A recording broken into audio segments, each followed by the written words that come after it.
Okay. So you could do your plank on your elbows, which I find is harder, or you can do it on your hands.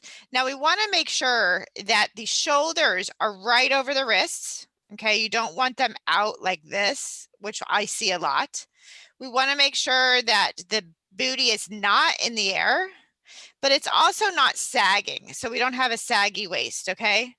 So there's 3 muscle groups that we really want to focus on when we're doing the plank. We want to focus on squeezing our lats, which is right here, okay? Engaging and spreading your lats, squeezing your glutes, and squeezing your quads. So all of that, of course, your abs engaged because you're working your core. So you want to create a straight, rigid line from head to toe, okay? And the shoulders are back over the wrists, not up here, and then you don't want the wrist out here. A lot of times I see the wrist come way out here.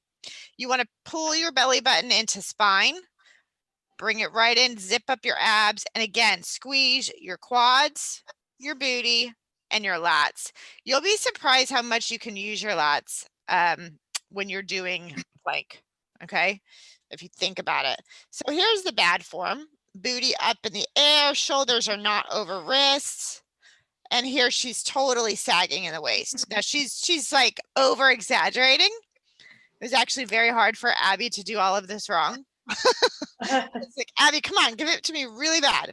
So we don't want to sway or round out the spine. What happens when we sway in that back, even if it's a little, is we're dumping all of our weight into our lower spine. Okay. And a lot of us already have lower back issues and a weaker lower back, and that's just going to make it worse. So never let the hip sag and the lower back curve like that. I'd rather see a little bit of booty, a tiny bit of booty in the air than a big sway hip sinking. Does that make sense? Yes. And then, yeah, no big drastic booty in the air. Do you guys have any questions about your plank or you can always modify it on your knees. You just bring your hips forward, and I'll show that like in the push-up. If it hurts to do it on your hands, a lot of people have weak wrists, do it on your elbows. Another way to do anything that we do on the hands is to use weights. So you can use a dumbbell so that your wrist doesn't break. So this doesn't happen. When you hold a dumbbell, your wrist stays in line the whole time. So if your wrists tend to hurt in like push-ups or planks or mountain climbers, grab a set of dumbbells. They have to be probably at least 10 pounds because they have to be high enough off the ground so your whole hand can get around them and not be smudged into the floor. So that's a good way to do that. Any questions on a plank? No. No. Okay. Next is the squat. I see a lot of bad squats. We want to make sure, let's just watch Abby's good form. So she started with the hips going back. So watch, her hips are the first thing to move back. Notice her chest is high. She doesn't drop her chest. I see a lot of people drop the chest every time they do a squat. Her feet are just outside the shoulders. And notice her toes are a tiny bit turned out. Not real turned out for like a sumo or a plie squat, but just enough. And so that protects your knees. Okay. You're going to push the knees out while keeping the weight in the heels. A big thing to think of when you're doing this squat is you should be able to wiggle your toes. So as your booty goes back and all the weight is in your heels, you should be able to actually wiggle your toes as you squat. Okay. I never want to see your heel lift up off the floor while you're doing a squat. You want to make sure, as long as you don't have knee injuries, that you drop down below parallel. So your booty, so hold on, I didn't mean to hit that. Your booty should drop right below your knees, and then you have this crease right here. Watch her crease between the thigh and the calf, how that meets. Okay, so you know you're below parallel when your hips drop right below the knee. Does that make sense? Mm-hmm. Yes. You want to think about forcing the knees open. What we see a lot of times is the knees bend inwards. So if you would place both feet on the floor, okay, and think about spreading the ground with your feet, like pushing it open. Now you'll probably move this much inside your shoe, but as spread the ground with your feet, you're going to activate your medius, which is right here. Okay. And it's going to draw your knees open. Another way to do it is to put your booty band on. And if you're doing heavy lifting with it and you don't want it to really increase the resistance, but you want to have to keep that band tight and open, just so you make sure your knees stay open, use the lightest band, put it around the thighs, and don't let the band fall. That will keep you forcing your knees open and keeping your medius engaged so that your knees don't collapse in. When your knees collapse in, that means the outside of your hip and your glute, the medius, it means it's weak. Okay, so we'll watch that over here. So here, Abby's showing really bad squat. She's dropping her chest. She's totally lifting her heels. Now I think she's going to shorten it. She's not going to get low enough. It looks close, but it's still not that crease. See how she doesn't crease? Now watch, her knees are going to come in, and I see that a lot. So watch yourself in a mirror. That's when she needs to focus on spreading the feet in the floor, maybe putting a band around the thighs and keeping it open to make sure that your knees don't come in. So you don't want too narrow of a stance. You don't want the heels to pop up. You don't want to round out the back, and you don't want the knees to come together. Okay, do we have any questions on the squat? So the first movement is the hips are drawing back, and notice her chest stays high. And the biggest thing I like to say is weight in your heels should be able to wiggle your toes. Okay. Yep. All right, the lunge. So what I see a lot of times is people don't step far enough out for their lunge. So they tend to, not only they don't step far enough out, but they move forward with the lunge. Okay. You don't want your body to move forward. You want the leg to move forward, but the body to come down in a, right with your center of gravity, right between the legs. So her center of gravity is coming straight up and down. You see that right there? It's straight up and down. Her knees not coming forward. So yeah, we don't want the knees to come excessively over the toes. And again, we don't want to drop the chest. And that front foot is flat, but don't bonk your knee. Don't get too low and bonk your knee. Next, she's going to show us a bad one where she's leaning too far forward. She's bringing that toe up or the heel up. You can see how her knee's coming over her toe. Now that's exaggerated, but take a look in the mirror and make sure your knee is over ankle. Knee shouldn't come over your toe box. Okay, so make sure that your body alignment is coming straight up and down. Okay, that's if you're doing walking lunges, if you're doing reverse lunges, if you're doing a front stepping lunge. The biggest time I see it is when you step forward, the body's going forward. Only let the foot go forward. The center of gravity comes right down between both feet. Make sense? Yes, ma'am. Okay, same thing if you're doing a Bulgarian lunge. If I tell you to put that back foot up on a bench or a chair, same thing. Center of gravity comes straight down between the legs. Knee does not go forward. Okay. All right.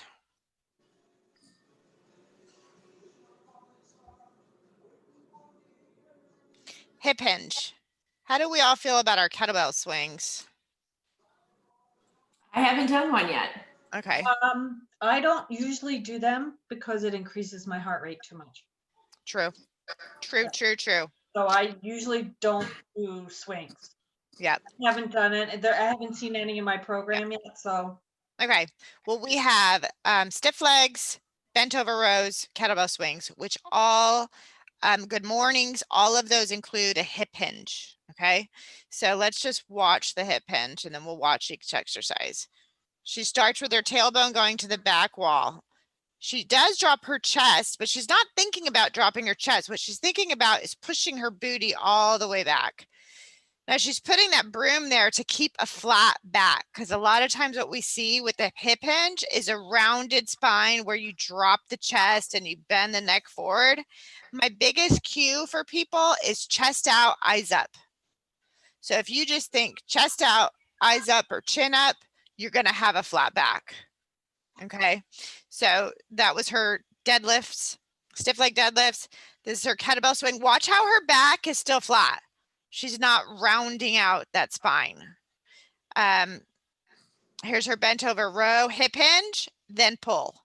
Pull. So when you hip hinge, you think about the hip flexors creasing. So you take the booty back or the tailbone, and then the hip flexor is right in that crease. You'll feel like if you put your hands in between your hip flexor, it should sandwich your hand between like your hip bone and the top of your thigh. Does that make sense? So super important that the weight are in the heels. And when you hip hinge, you lead with the tailbone. When you do that, you should feel a nice stretch in your hamstrings. Okay, that's really good. Now, whenever you're doing any kind of kettlebell swing, good morning, stiff leg deadlift, on your rise, you want to remember that we're squeezing the booty to come up. So we're squeezing the hamstrings and the booty to rise. I'm not lifting my chest to rise. Okay, because I'm tucking under my glutes, that's what's bringing my chest up. It's two totally different feelings. If you focus on lifting your chest, you're going to feel it in your lower back. If you focus on tucking and squeezing under your glutes to get up, you're going to feel it all in the booty. And that's what we want to do. We don't want to create this into a lower back exercise because it's not. Okay. All right. So we're going to squeeze the abs through the entire movement. Sorry, this thing keeps showing up. Okay, whoop, back. So let's watch her bad form. And this, I do see this a lot. So take a peek at yourself in your profile in front of a mirror when you do your bent over row, your dead leg, your stiff deadlifts, stiff leg deadlifts, kettlebell swings, good mornings, even like Frankenstein's and reach and scoops, the warm-ups. Look at your spine and remember, if you're rounding out, think chest out, chin up. Okay. So here she is with bad form, just with a hip hinge. Now the hip hinge should have a slight bend in the knee. We never want to lock out the knee. So look at the spine for her stiff leg. She needs to press her chest out and eyes out, up. Kettlebell swing, same thing. Also with her kettlebell swing, she's coming too far back. She needs to just come straight up and down. And her bent over row, that's going to kill her back. Any questions on that? I don't think so. You guys feel like you're doing it with a flat back? Yeah. Well, I haven't done it yet. So Have you, I'm sure you've done bent over rows. Oh, you haven't done any of it yet because of your arm. That's right. Yeah. Forgetting. Okay. Okay. The push-up.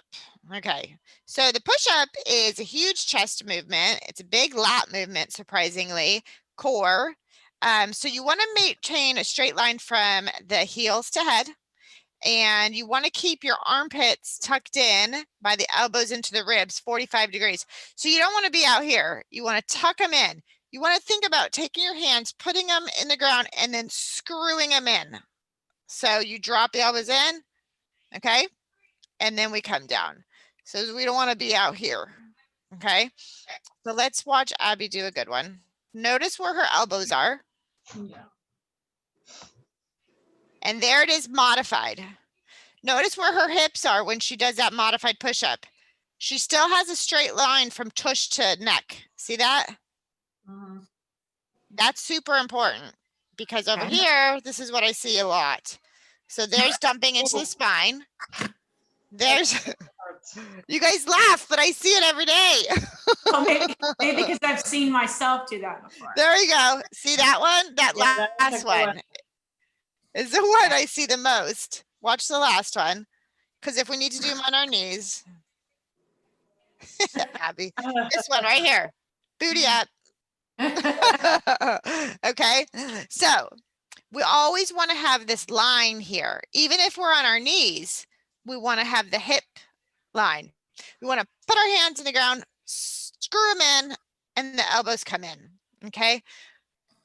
So no swaying, no rounded back, no dumping into the lower spine. Don't cheat your elbows way out, and none of this. Like half push-ups.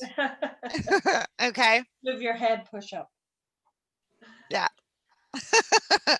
Okay, so focus on doing really good push-ups. Now, I would rather you be on your knees and do a really good proper push-up than be on your toes and again doing mini little halfway push-ups. Okay, so really, I'd rather you, if you can't do a full good push-up on your toes, that's okay. A lot of women can't. It's pretty typical. But eventually you will be able to. And also, like if I call for 10 and you could do the first 5 on your toes, fantastic. And then if you need to drop to your knees, no big deal, do it. Okay, but make sure when you drop to your knees, your hips move forward so your body still stays in that line. Yeah. So Kelly, I mean, I still struggle even on my knees. Okay, So I started doing them on like an incline. like a bench. Yeah. Is That's that not a problem. You can either do them on your toes on a bench, or you could do them on your knees on a bench, or a chair, or a couch, or Yeah. a coffee table. Yeah, 'cause That's fine. Again, make sure you're bringing those elbows in, chest should come like right to your coffee table, like right on the line. So if Yeah. you're going to do it, my coffee table is right here. It's going to come right down to it. You can even do them on the wall. So Yeah. if it's too hard, like a lot of women will come to me and the first time they do them, it's too hard. I'll put them right on the wall and they're right in line with their feet, but it's still working. It doesn't matter because it's all about progressing. So it doesn't Yeah, I've done matter it where on you my start. stair too. Yeah. And I've that's okay. Yeah, I've done it on. And then also when I say to do a tricep push-up, right? Those are really hard. So Yeah. if you're against a wall, that is fine. Or again, on your knees on a bench. When you do the tricep push-up, I'm gonna back up. You're gonna want to keep your elbows hugging your body. So it's hugging my rib cage. I can feel my elbows on my rib cage. Okay. So you don't have to be, a lot of people think you have to be in like this or like this. You just need to take that, put the elbows in wherever your hands line up. That's where you can be. Okay. Mhm. And pull all this in, zip this up. Okay. Okay. Tricep push-ups are awesome. They're hard, but they're worth it. And again, if I call for tricep push-ups on a ball or on the floor, do what you can. And eventually you will be able to do more. You'll be surprised. Okay. Mhm. Okay.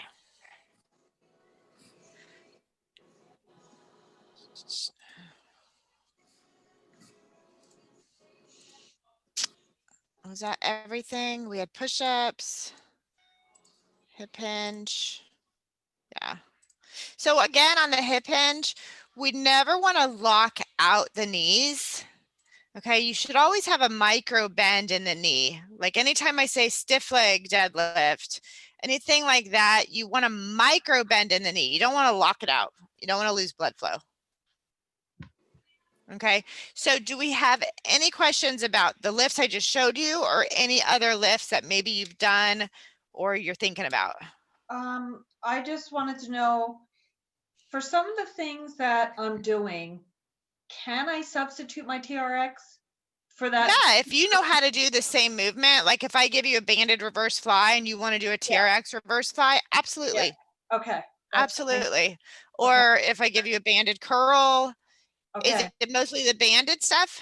Yeah, the rows. Yeah, it's mostly the stretchy bands. I'm not really getting a lot of resistance from it. I think my body weight and my ankle Yeah, or TRX will give me more resistance. that's totally fine. Now, Okay. you know, you can double, triple, quadruple those bands up, right? Yeah. Okay. Yeah. But TRX is amazing and it takes a lot of core and stability. So pretty much everything you do with a band, you could do with TRX. I love for you to do your rows like that. Yeah. You could do your push-ups like that. So like if your Yeah, push-ups are still, that's really hard. yeah, you know, you can always, when you're doing your push-ups on the TRX straps, you can always stagger your stance. So instead of having your feet together, take one foot way forward, Mhm. right? And then you can use that front leg in your push-up to give a little bit of assistance, to give a little bit of help, Just to help you. just to push you back just a little bit. I'll And try then yeah, try that with the leg in front. And don't use it a ton, just a little. And then eventually you'll be able to step that foot back. Mhm. But TRX push-ups are great. Okay. Any other questions? Weight wise, no. Nope. Lori? No. Next week you'll have questions Yeah, for me. I'm sure I will. That's okay. Cynthia? I think Cynthia's at work and she's just listening and not allowed to talk. I think something's happening here. Okay. Now, homework. You know, I always give homework. I'm the girl who hates homework too. That's what's so funny. Okay, so don't make this feel like this is a big deal. It doesn't have to be videoed beautifully. I really don't care what your hair and makeup looks like. I don't care what you're wearing. As long as I can see your body head to toe, that's all I want. You can set your phone up, hit record, and do all of them. You can do them all one at a time, whatever you want to do. I want you to film yourself doing the squat, the lunge, the push-up, the plank, the kettlebell swing, and the stiff leg deadlift. You know what? Chris, film a bent over row for me. Okay. Because I don't think, Yeah, the kettlebell. uh-huh. Okay. Okay, so I need your profile. Definitely for the squat, the lunge, the kettlebell swing, and the stiff leg deadlift. I need it to be a profile head to toe, full body I want to see. So do like 4 or 5 reps of each one. And then you're going to email that to me. You don't have to post that for everyone to see. Just email it to me. Any of the emails you can reply to me. And I just want to see it and be able to tell you if there's anything I think you need to change to make sure you're not going to injure yourself and just to make sure you get the most out of the movement. Okay. Okay. Yep. So anytime before, I would say Sunday. If you could have it to me by Friday, that would be awesome. So I can get back to you before next week. Okay. And the sooner I can critique you, the better. I know you're doing everything correct. Right. You know. Okay. Any other questions about the program, the app, food, macros? You guys are doing really, really good. Yeah. I mean, one thing for me, I am still walking a That's lot. fine. Is that considered one of my additions? How long are you walking? About 30 minutes, 2.5 miles. Yeah, and then you're doing 3 primary workouts and 1 extra workout? Yes. Yeah, that's good. Okay. That's good. All right. Okay. I love walking, and as while the weather is allowing, do it. Yeah, I need to be outside while I can. Yeah, and when it stops, you won't be able to, so you have all that other stuff. So take advantage of it right now. Yep. And I will have to say, my hot flashes have decreased. Oh, that's a really good sign. Yeah. Yeah. Definitely have decreased a lot. And you got my email. You asked that you said you were jumping the gun on what happens next. Did you get my email? That's how I am. That's okay. But you understood everything. Yes, I did. Made sense. Okay. All right, Lori, anything for me? No, I think I'm good. All right. I'm sure I'll Okay. have a lot next week. Okay. No worries. So I'll ask Cynthia if you have any questions for me, if you're there. So ladies, get me the homework, and I'm just looking over my program, make sure I gave you everything. Yeah, I think we covered it. Hold on. My husband's phone, the Godfather. Mhm. I think we covered everything. So, Lori, did you, Chris responds, Lori, do you get the email from me asking you like how you're doing this week? I send it out once a week. You don't? Let me see. I did the very first week. And I don't think I've gotten one since then. Okay. And Chris, you're getting them every week because you respond to them. Yes. Okay. I wonder if something's going on, if your stuff's going to junk. We'll have to look. Maybe would you check your junk mail for me and see if you're getting, I send an email once a week, just like what questions you have. What did you do this week? How high did you hit them? Just then, so like I know what to cover on Monday. So I'm prepared a little bit. So see if you get them. It's not a huge deal. The last email I got from you was November 8th. Okay, yeah. Okay, that doesn't make sense, but Chris got it. So, okay. Okay. All right. Well, if you don't have any questions, I'm going to let you ladies go get your workout done. Yep, you. that's what I'm doing. All right. All right, Give each thank other a high five on Facebook when you're done. All Bye, right. girls. See you Bye, next see ya. week. Uh-huh. All right, Bye-bye. bye. Oh, hey, Kelly, Yeah. do you stay here, stay on Tuesdays, or get me switched back to Monday? Do you would you rather come on Tuesday? Yeah, that's fine. Yeah, Tuesday's great. It doesn't matter. Okay. Let's stick Okay. with Tuesday then. Okay, thank you. You got it. Okay, bye-bye. Bye, guys. Have a great All day. right, bye.